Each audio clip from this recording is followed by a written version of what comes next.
Ce jour d'idée pour le Refrochema de Yitzhak Ben Esther. La question de Binyamin. Quelle est la force de la prière? Quelle est la force de la prière? La Gemara dans Brachot, elle dit, c'est un verset Krum Zout Levnei Adam. Elle fait donc elle donne le sens allégorique de ce verset. Elle dit que la prière sont les choses qui se trouvent au sommet du monde et les gens ne les prennent pas au sérieux. C'est une chose qui est extrêmement grande. Il est vrai que les prières que nous avons matin, midi et soir sont des rabbanan. La prière de la Torah, divergence d'opinion entre le Rambam, Maïmonide, et le Ramban, Nachmanide.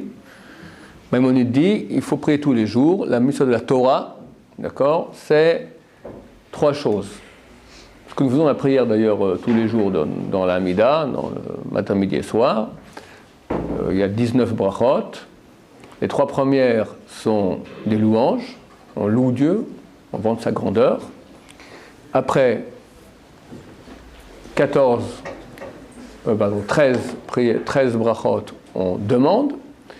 Et 3 dernières, on remercie. Mais si maintenant quelqu'un veut faire ça plus court, quelqu'un qui ne veut pas prier par exemple, il veut faire un minimum requis. Une femme par exemple, les femmes qui s'occupent des enfants, qui n'ont pas le temps, vraiment, les enfants, qu'on a beaucoup d'enfants, on n'a pas une seconde, d'accord? Ils sont dispensés de prier. Mais ne pas quand même rater la prière, alors au moins la prière, elles sont dispensées de la prière des Rabbanan, instituée par les sages d'Israël il y a 2300 ans. Mais elles veulent quand même faire la mitzvah de prière, qui est de la Torah. Pour le Rambam, comment elles le font? Alors elles font ces 3 choses-là. Louer Dieu, demander, remercier.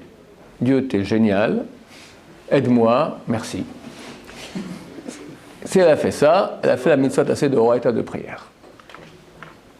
Louer, demander, remercier. Comment ça, vous êtes en dehors de l'Amida?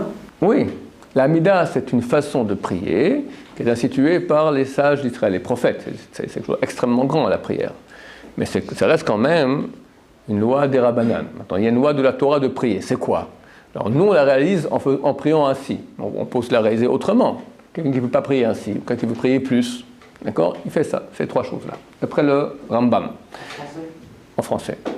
D'après le Ramban, Rahmané lui dit non. Toutes les prières que nous avons, absolument toutes, sont des Rabbanan.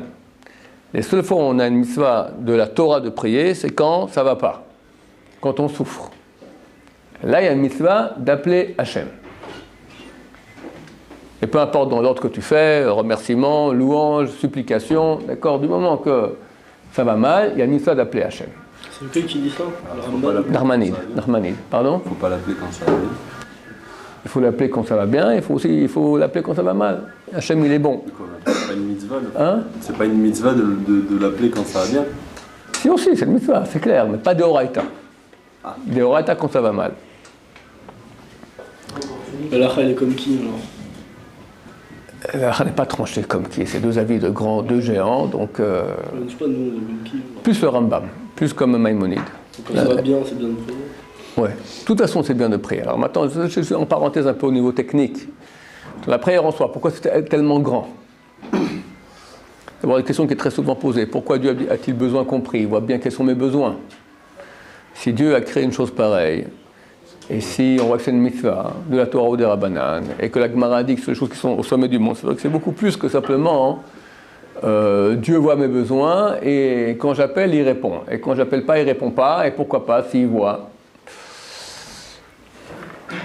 Alors c'est certain que la prière, c'est une chose qui est beaucoup plus grande que simplement demander mes besoins. Ça, c'est le niveau basique, presque nul, je dirais.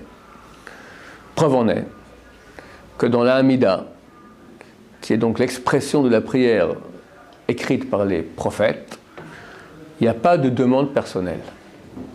On verra qu'il y a des demandes, donc les 13 bénédictions du milieu sont des demandes, mais il n'y a aucune qui est personnelle. C'est toutes des demandes au pluriel concernant le peuple d'Israël. Et moi, je n'existe pas dans l'histoire. Oui, on peut faire une petite place à la fin de la prière pour les prières personnelles. On peut insérer là-bas. Dans Shema Kolen ou dans Eloka Netzor. Mais pourquoi? C'est pour qu'il y ait ici une chose qui est profonde.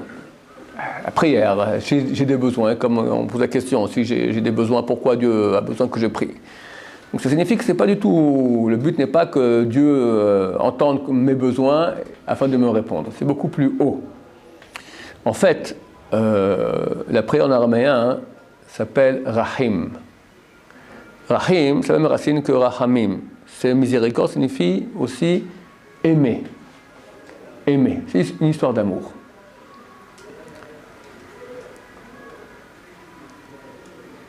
Comme je dis souvent, la relation qu'on a avec Hachem, elle est illustrée par Chazal, par nos sages de mémoire bénis, comme la relation que nous avons avec une femme. Il y a environ trois niveaux. Physique, le contact physique ou le service physique que tu rends. Tu vas faire des emplettes, tu rends service, tu plantes un clou, d'accord? Ensuite, le côté amoureux, sentimental. Puis, on va dire c'est le cœur, pas la pompe. Le cœur. Et la connaissance. Connaissance, je veux connaître ma femme. Qui es-tu? Raconte-moi qui tu es, complètement, totalement, absolument. Connaître. De même avec, et on ne peut pas avoir une relation avec une femme autrement, en tout cas une relation de plénitude, autrement qu'ainsi.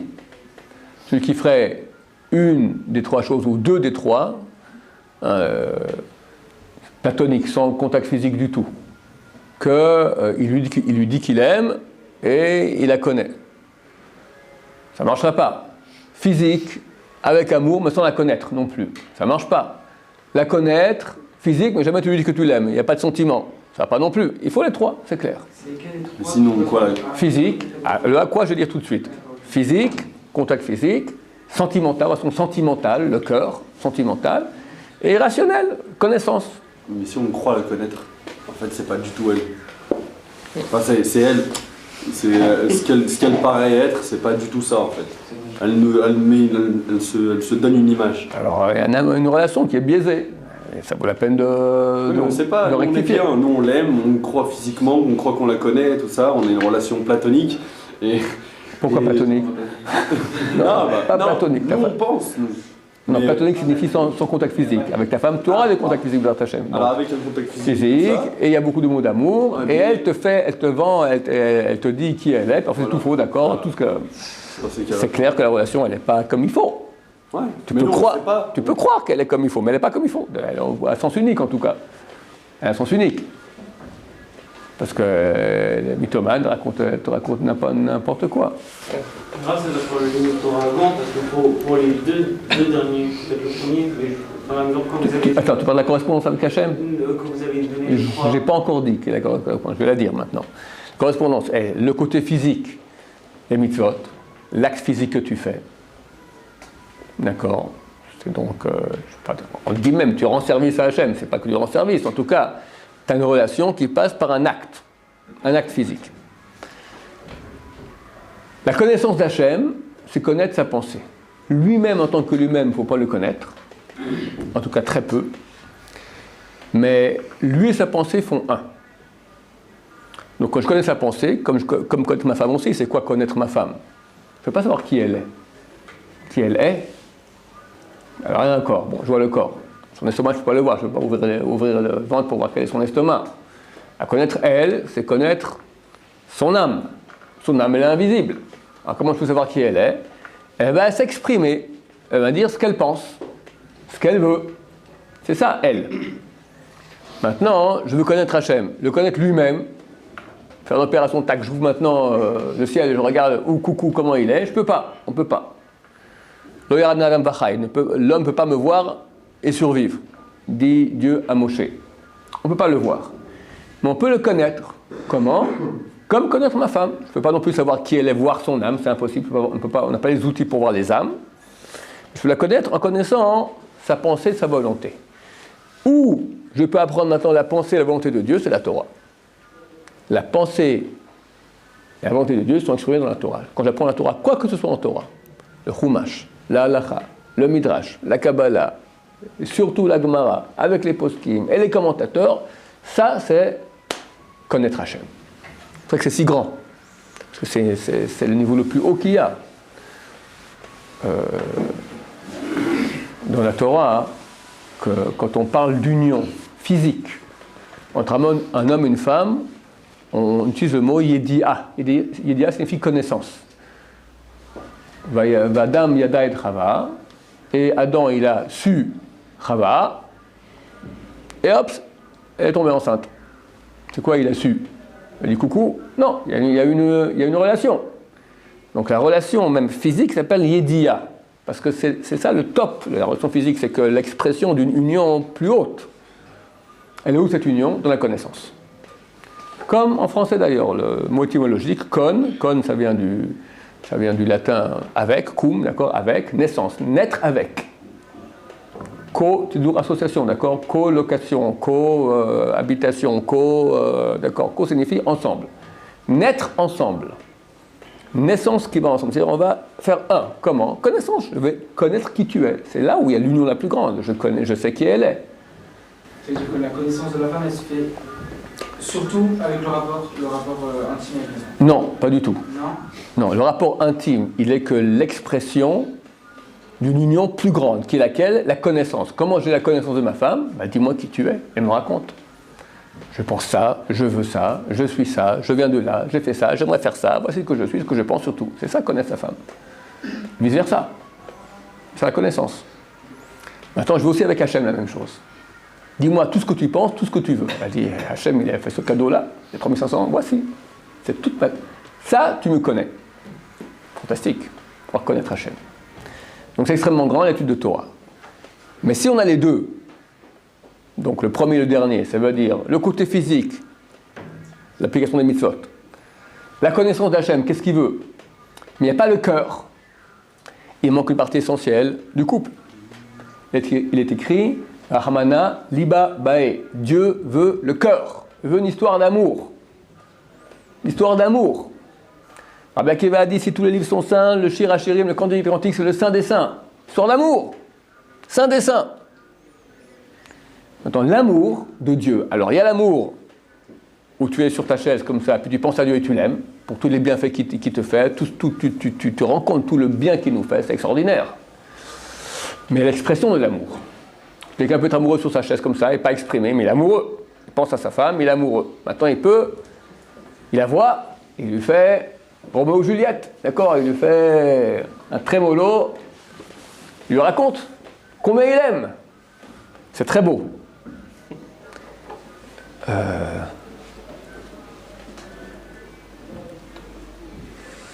Le Rav Eliyahu de Vidash,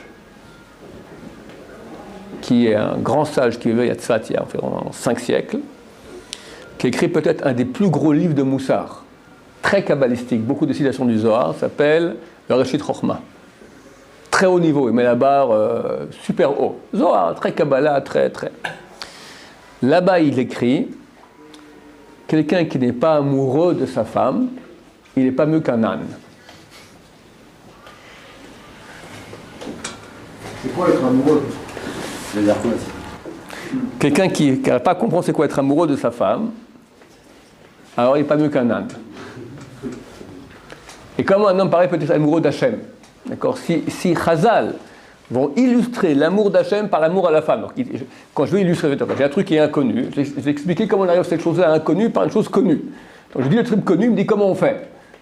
Je ne sais pas c'est quoi être amoureux de sa femme. Bah oui, une personne avant de se marier, avant de connaître Bah, Hachem, ok, alors il part pour les gens mariés, je ne vais pas dire pour les gens pas mariés. D'accord? Hachem, Oui, bah alors un enfant, enfin une personne qui est, on va dire, qui est par exemple qui est bar mitzvah. Oui. Alors elle ne sait pas vraiment ce que c'est l'amour d'Hachem alors. C'est assez difficile.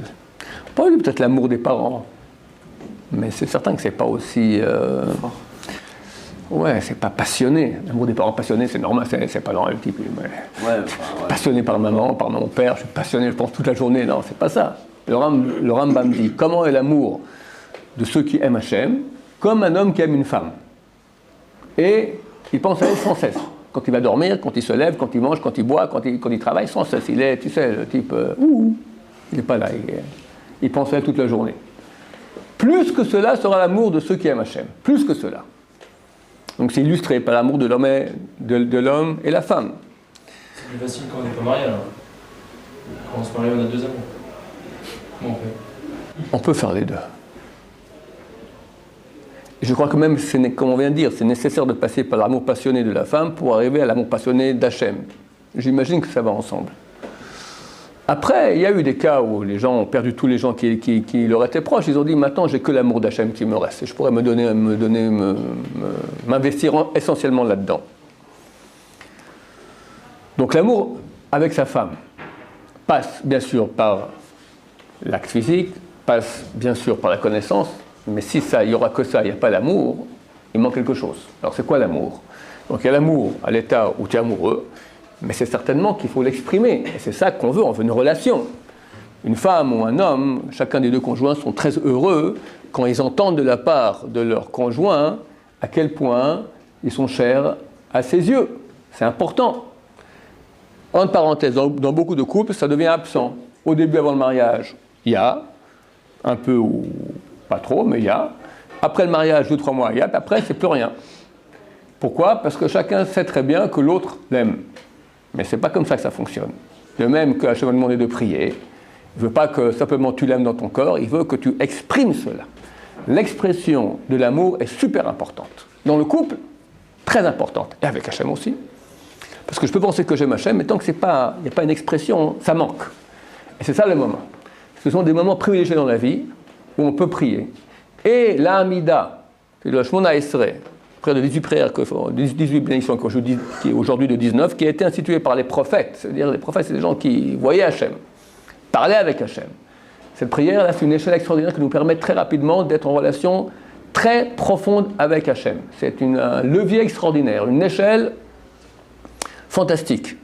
Alors il y a une difficulté, c'est qu'on doit prononcer des mots obligatoires, et bien les prononcer comme il faut. Donc c'est un peu dur, je préfère des fois parler avec mes propres mots. Ça va, celui qui veut prier avec ses propres mots, c'est excellent. Pas à la place de l'Amida, en plus. Mais néanmoins, vu qu'il n'est pas prophète, sa prière, elle est peut-être très sincère, très belle, et Dieu l'aime, mais techniquement, elle n'est pas très forte. C'est comme quelqu'un qui fait un beau petit avion en papier, il montre ça à son papa. Il envoie ça à son papa. Là, puis là, bon, ok, il va aller comme ça. Bon, c'est bien, c'est très joli. Le papa, il a vu ça, il est très content. Mais c'est pas un Boeing. La prière des prophètes, c'est un Boeing. D'accord? C'est super sophistiqué. Super. La Kabbalah, elle voit un tout petit peu, 1/1000 de ce que c'est. C'est super. Pour chaque lettre, tu as des montagnes et montagnes de sens et de profondeur, etc. Donc quelqu'un qui dit ces mots-là de façon automatique, il se trouve maintenant très proche d'Hachem, il a un impact très grand. S'il arrive à vivre ce moment-là, à faire sa Hamida en pensant ce qu'il dit, en supplication, j'ai pensé d'Avko aujourd'hui, quel niveau nul nous sommes. Le Rav de Brisk, qui a une cinquantaine d'années, il a expliqué c'est quoi la prière. La prière, il dit c'est deux choses. Un, c'est penser ce que je dis. Si tu ne penses pas ce que tu dis, c'est du blabla. Et à qui je le dis? Pensez que je suis en face d'Hachem et que je m'adresse à lui. Ça, c'est notre génération nulle. On a besoin d'explications, c'est quoi la prière. Mais demandez à nos arrière-grand-mères, qui, des fois, ne savent même pas lire, écrire et lire, analphabètes. Mais elle se mettait près de la mezouza. Mais elle pleurait à Hachem. Et Rabbi, et tout ça, et des heures. Et c'était ça, il ne faut pas l'expliquer. Mais quand tu pries maintenant, il faut penser à qui tu dis. Qu'est-ce que mon fils? Moi je prie, terminé, je demande. Dieu t'es grand, merci pour tout ce que tu as fait, fais-moi ci. Là, c'est pas besoin de. C'est non, aujourd'hui, il nous faut expliquer le mode d'emploi par A plus B et à l'éveil qu'on comprenne quelque chose. Et si seulement on comprenait. Ça aurait pas une valeur supplémentaire. Si, imaginons que la Hamida, on l'a fait 3 fois par jour, tous les jours la même, donc au final on a du mal à se concentrer, à fortiori sur le sens des mots, alors que si jamais on fait tous les jours une prière personnelle différente, on a forcément beaucoup plus de kavanot naturellement, parce que c'est nos propres mots. Vu que c'est spontané, c'est plus facile d'avoir une kavana, de penser ce qu'on dit. C'est pas les mêmes kavanas. Mais on perd le Boeing, c'est le petit avion en papier que tu as. Et moi je pense que si on s'habitue dans le Boeing à parler avec Hachem, avec amour, c'est beaucoup plus facile, parce que vu qu'ils sont comme des très grands thèmes, des grands mots, des choses pleines de sens que nous ne connaissons pas, mais qui agissent. Donc ça agit. Donc il y a un feedback qui revient, et le fait que tu répètes ça tous les jours, d'un côté il y a le danger de l'habitude, et ça devient complètement plat, mais d'un autre côté aussi, tu t'éduques aussi, tu le fais bien, hein, tu t'éduques au bout d'un moment à vibrer à certains endroits. C'est comme quand c'est nouveau, tu n'es pas encore à l'aise, mais quand ça devient habituel maintenant, et ça devient un travail, c'est marqué travail du cœur, la prière, travail du cœur. C'est ce que je viens d'expliquer. Donc il y a la tête, il y a l'acte, il y a un travail. C'est quoi ce travail du cœur? Il y a un travail. Parce que le spontané, c'est le corps, mais il n'y a pas de travail spontané. Ce que tu as dans le corps, tu le dis. Où est le travail? Avodash et balev. Chazal dit c'est un travail, c'est un travail. Ça veut dire que tu vas maintenant utiliser ces mots-là, et tu vas approfondir, et tu vas pas approfondir au niveau de la connaissance, le sens profond des choses, au niveau du vécu, au niveau de la vibration. Tu vas vibrer. Vibrer. Vibrer quand tu demandes à Hachem maintenant de réunir tous les Juifs en terre d'Israël. Vibrer quand tu demandes qu'il y ait la Refoua à tout Am Israël. Vibrer quand tu demandes que Mashiach vienne. Vibrer quand enfin on puisse revenir, qu'on a la chance de voir, que nos yeux revoient quand tu reviens. Vibrer quand tu dis nos délais, on te remercie pour tous les bienfaits que tu nous fais. Vibrer, vibrer. Ça, c'est un travail. C'est un travail d'amour. Les titres individuels, si on n'arrive pas, si on sait par exemple qu'on vibrerait beaucoup plus avec les... J'ai dit, les prières personnelles, c'est permis et souhaitable et conseillé. Mais qu'est-ce que tu fais maintenant de la prière des prophètes? Tu laisses de côté? Moi, je prie maintenant perso avec Hachem, avec mes mots, et la mida, bon, il faut la faire, je la fais. Mais c'est du perroquisme, d'accord? C'est une valeur quand même, il ne faut pas... C'est une valeur. Les gens qui... Bien sûr, bien sûr, bien sûr, bien sûr, bien sûr, bien sûr. Qu'il soit clair, d'accord, de quoi je parle. Quelqu'un qui prie avec... c'est rare, c'est rarement. Mais bon, on travaille dans ce sens-là. En tout cas, c'est ce à quoi il faudrait arriver. Si on s'éduque lentement dans ce sens-là, on peut arriver à beaucoup plus. Parce que si tu peux dire la Hamida, qui a été instituée par les prophètes, en supplication à Hachem, avec amour d'Hachem, c'est certain que tu as fait quelque chose d'extrêmement grand. La création qui a été faite spirituelle est très grande. C'est un message, c'est un message d'amour Hachem très grand qui a un impact énorme, énorme, énorme, vraiment énorme. Je dis, c'est marqué les choses qui sont au sommet du monde. Quelqu'un m'a posé la question aujourd'hui. Aujourd'hui, j'ai répondu, il a posé la question hier. Il m'a dit, est-ce qu'il vaut mieux que je bâcle rapidement ma prière, mais je gagne maintenant 1 heure de limoud? J'arrive en retard à la prière, mais je gagne 1 heure de limoud. Ou bien non, je fais ma prière de A à Z, ça me prend 1 heure, mais je perds beaucoup de temps de limoud. Le limoud, on sait qu'un mot de Torah vaut comme 613 mitzvot réunis. Et Dieu dit, je suis prêt à pardonner l'assassinat, l'adultère et Avodah Zarah, l'idolâtrie, mais pas Bitul Torah. C'est énorme comme prière. C'est la plus grande prière, c'est comme, excusez-moi, c'est énorme comme mitzvah. Il n'y a pas de mitzvah plus grande que cela. C'est énorme, énorme, énorme. La mitzvah de faire la Hamida, c'est des rabanan. Et tout ce qu'on fait avant, après, c'est encore moins. C'est des rabanan, mais c'est beaucoup moins fort que la Hamida. Alors, la réponse est quoi? Chas Shalom. C'est marqué Tfila Lechud, Limud Lechud. Limud Torah Lechud. Torah Lechud. Il y a 2 choses différentes. Il y a la prière et la Torah. C'est vrai que la Torah c'est une chose énorme, mais c'est pas pour ça qu'on va bâcler maintenant la prière. Parce qu'il est nécessaire dans notre relation avec Hachem, comme avec une femme, il faut que ce soit équilibré. Tu fais maintenant, tu fais un repas, d'accord? Alors, c'est bien la verdure. Alors, tu mets plein de salade, et puis après, la viande, c'est peut-être pas très sain, tu mets un petit morceau comme ça. C'est pas équilibré. C'est pas équilibré. Tu dis non, mais c'est bien la verdure, c'est mieux, c'est plein de chlorophylle, d'accord? Ok, mon cher ami, mais il faut que ce soit équilibré. Nous aussi, notre amour dans notre relation avec Hachem, il faut que ce soit équilibré. Donc on fait sa prière comme il faut bien, de A à Z. Plus que cela, dommage, je n'ai pas donné la réponse, je viens de me rappeler maintenant, c'est marqué dans la Gemara, dans Brachot. Chassidim Rishonim, les pieux, les premiers pieux, donc il y a 2-3 000 ans, comment ils priaient? 1 heure avant, se préparer à la prière. Préparation psychologique. Je vais maintenant prier à Hachem, qui je suis, à qui je m'adresse. Il se purifie en pensée. Après, pendant 1 heure, il décolle. Après, pendant 1 heure, il atterrissait. 3 heures, Shachrit. 3 heures, Mincha. 3 heures, Arvit. Combien de temps de prière par jour? 9 heures. Je me pose la question, mais comment tu vas gagner ton pain? Il ne faut pas cette question-là. Et quand tu dois poser, et la Torah? Et la Torah, le type, il prie pendant 9 heures. Allez, la Torah. Répond la Gemara. Sa Torah était bénie. C'est-à-dire que lui, il étudiait peu, mais le peu qu'il faisait, il se souvenait bien, il comprenait tout de suite, il y avait une bénédiction. Parce que quelqu'un, il prie, il est proche d'Hachem. alors il est pur. Il est proche d'Hachem. Donc sa Torah, nous tous on étudie. Comment ça se fait? Un, il sort Baba Meir, que c'est toute la Torah par cœur. Et un sort Ron Shaya, un nul parmi d'autres. D'accord? Après 20-30 ans. D'accord? Et entre les deux, des millions de variantes. Les deux étudient le même nombre d'heures. Okay. Peut-être qu'il y en a qui font beaucoup plus, d'accord, mais quand même, t'en as qui sont moyens, t'en as qui sont pros, t'en as qui sont super pros, t'en as qui sont énormes. Il n'y a pas tellement de différence. Il y a une qualité. La qualité, elle vient de la pureté de la personne. C'est clair que ça vient beaucoup par la qualité de la prière. Oui, mais il faut prendre beaucoup de paramètres qui rentrent en compte. C'est vrai. Il faut la kedusha, la sainteté, beaucoup de choses, c'est vrai. Sroutavot et tout. Sroutavot aussi. Ok, Sroutavot aussi. Mais la Rabbi Nissim Machou, son père était cordonnier. La Rabbi Yosef, son père était laitier. C'était pas des grands sages d'Israël. Besséder, ok. Besséder, je suis d'accord. Ok, alors prends un autre exemple. Chacham Ovadia, d'accord. Chacham Ovadia et moi-même. Pourquoi lui, il devient grand comme ça et moi, je reste le nul que je suis. D'accord? Des opportunités, pourquoi? Alors, il y a la qualité d'étude, il y a la sainteté, il y a la qualité d'âme, quelle âme tu es né, etc.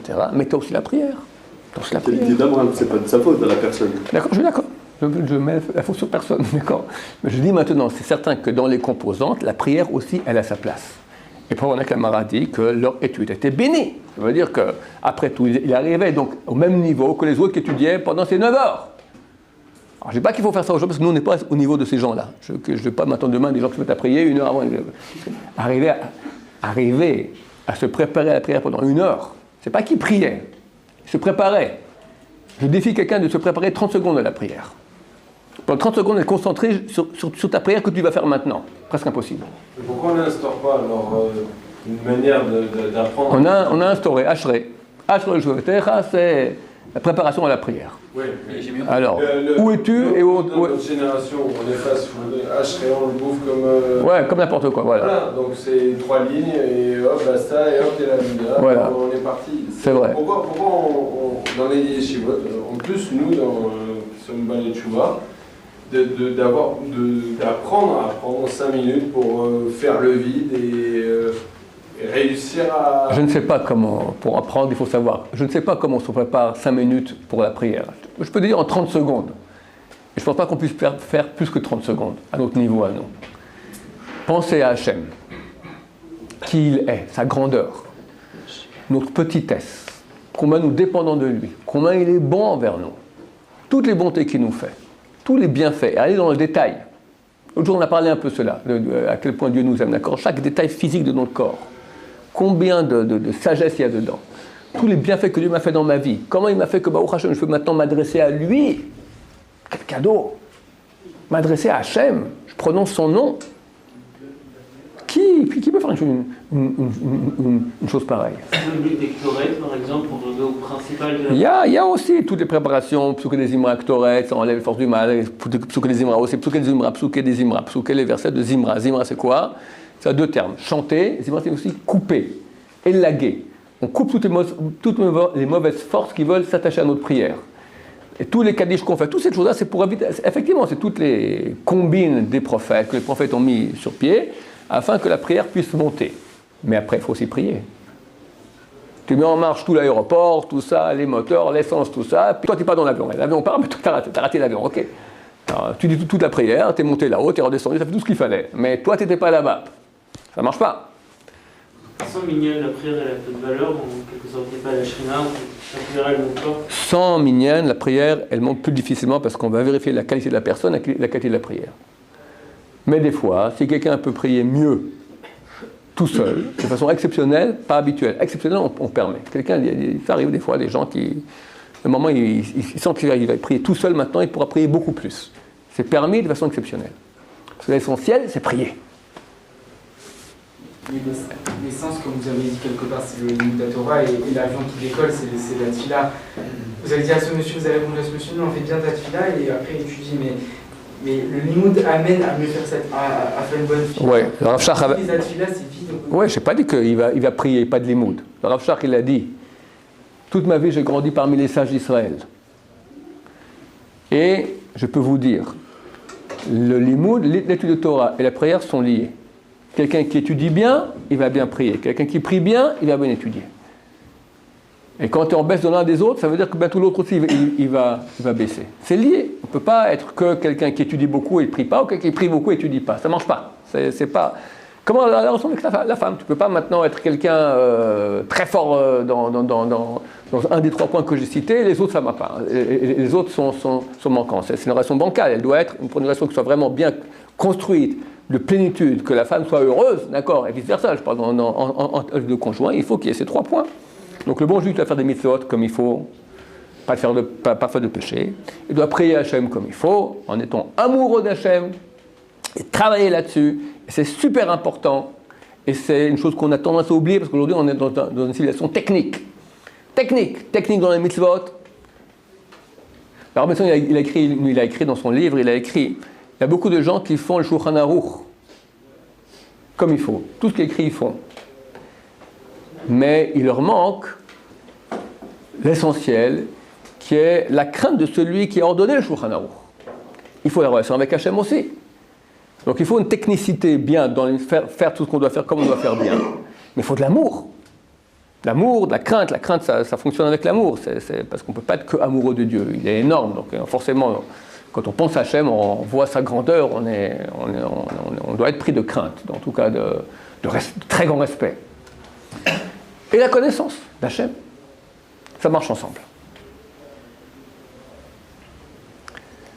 Et prier par exemple pour son bac, pour un examen. Bien sûr qu'on prie pour tout ce qu'on a besoin, il faut prier. Il ne faut pas hésiter. Les gens qui n'osent pas appeler Hachem pour des choses petites. Au contraire, dans chaque petit détail, c'est ça la grandeur. Même Minuscule. C'est ça l'amour d'Hachem. Pas que j'appelle pour les grandes choses, j'appelle aussi pour les petites. Si c'est que pour les petites, alors c'est nul. Hachem fait en sorte que j'ai mon bus à l'heure. Mais bien sûr, la moindre des choses, bien sûr le bus à l'heure. Bien sûr, ça c'est la moindre des choses, bien sûr, mais n'importe quoi, tout, prier sans cesse. C'est pas, il se moque de nous en fait. Non, au contraire, il aime ça. C'est une proximité d'Hachem. Ça témoigne d'une proximité. Que Hachem, il est dans ta vie. Pas une fois par semaine, tu veux maintenant prier pour ta grande mission. Non, chaque petit détail, il est là. Et lui demander des choses de fou. Tu vois que d'ailleurs, Chazal a institué pour chaque chose que tu manges, faire une bracha avant. Pourquoi? En général, pour la journée. Allez, merci pour tout ce que je vais manger aujourd'hui. Non, chaque chose que tu tac, faire une bracha. Lui demander des choses de fou aussi, c'est... De fou? C'est pas trop. Ça veut dire? Non, c'est dire des choses grandioses, c'est pas trop. Si c'est normal, enfin, grandiose. Ouais, quoi, aide-moi à être Baba Salé. Ouais, pourquoi pas. Ça va, par exemple, pourquoi pas. Si, c'est grandiose, c'est-à-dire ce que Très bien. On a un plus grand esprit, t'as rien demandé. C'est d'en avoir un téléphone tel que... Non. Erreur. Hachem veut qu'on demande. Avraham Avinu. Yitzhak Avinu. Rachel Imenu. Pour les dizaines d'années, tu es stérile. C'est pas toi et moi, Abraham, Yitzhak et Yaakov, de quoi on parle? Pourquoi Hachem ne leur donne pas des enfants? C'est quoi pas avoir d'enfants? C'est terrible. Pas 2-3 ans, des dizaines d'années. Pourquoi Hachem a fait ça? Chazal nous dit pourquoi.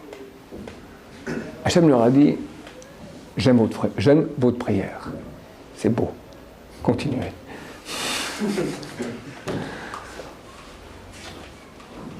Alors je ne comprends pas. Autant de souffrance, nous on pourrait croire que c'est Chassid Shalom du sadisme. J'aime bien, allez, vas-y, cause toujours, d'accord ça... Hachem a compris que ces prières-là étaient essentielles dans l'histoire du monde.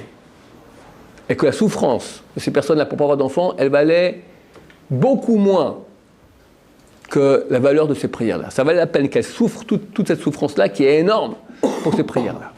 Et si la personne, elle perd espoir? Il n'y a pas de chose pareille dans le judaïsme, perdre l'espoir. Tant que tu vis, Dieu est là. Dieu est là. Oui, non, mais d'accord, mais vous avez dit qu'il l'aime en tant que téfilote. Ouais.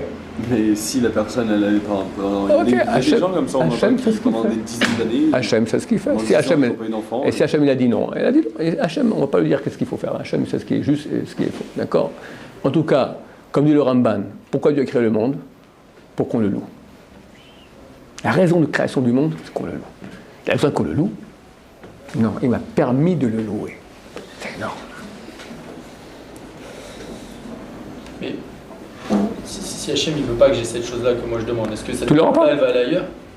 Cette prière va aider. Va aider. Il n'y a aucune prière qui va à rien. Elle va aider qui part pour rien. Chaque prière aura son impact. Tu veux une chose, des fois c'est pas possible, ça sera pour autre chose. Ou pour ta descendance, ou pour un proche, ou pour toi-même dans autre chose. Toute prière est reçue. Ça se fait de demander à chaque tefila de demander la même chose, de rajouter. On veut une relation d'amour, justement. Toi, tu me demandes, c'est un peu. À chaque tefila, tu me demandes des choses. C'est un peu. Je demande à mon père, chaque fois que je le vois, je demande des choses. Ah, mais attends, tu veux pas me dire bonjour, fais-moi un petit bisou, je sais pas. Dis bonjour, bisous, et demande, alors pourquoi pas. Ça me va un crack quelque part de toujours demander. Non, ça va Hachem. Non. Il faut pas croire que parce que j'ai demandé, Dieu doit me donner. Ça, c'est faux. Ça rappelle les péchés de faire une chose pareille.